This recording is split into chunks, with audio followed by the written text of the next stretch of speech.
Hello, I am Dr. Anis, consultant pathologist.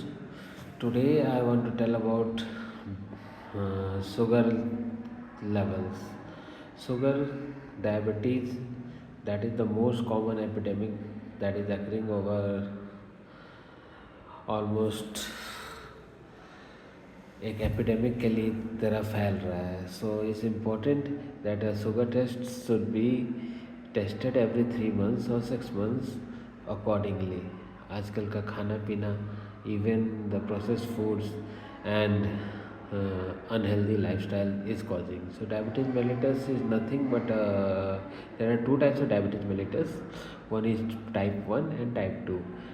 So आजकल basically type 2 is the most important. इसमें diabetes, obesity, hypertension, these 3 components are responsible for this.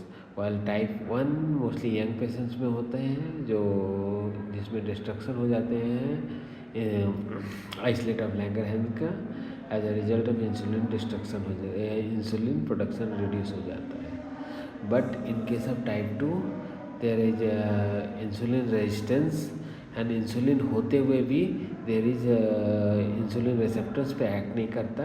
As a result इसमें sugar level high हो जाते हैं. So basically हम जब कराने आते हैं ब्लड टेस्ट, तो इसमें फास्टिंग ब्लड शुगर देखते हैं और पोस्टप्रैंडियल देखते हैं. तो फास्टिंग ब्लड शुगर का लेवल्स क्या होते हैं, though it varies according to the test kit, but the basic values are 70 to 110 for fasting blood sugar, and for postprandial it is 140 to 200. तो बीच का जो 110 to 140 होता है वो लेवल क्या होता है. so that is basically those patients who are IGT, impaired glucose tolerance. अभी they are prone to diabetic, लेकिन अगर अपना लाइफस्टाइल अगर चेंज करें तो उनको डायबिटीज़ नहीं होगा. सो और पोस्ट प्रैंडियल क्या होता है, 2 घंटा खाने के बाद.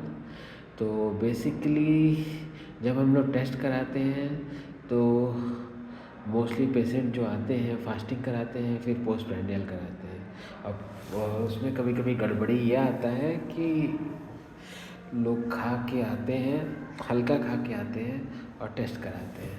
सो it's basically important that you have a good complete diet and then do the postprandial. Postprandial का लेवल्स होता है normal 140 to 200. So basically you should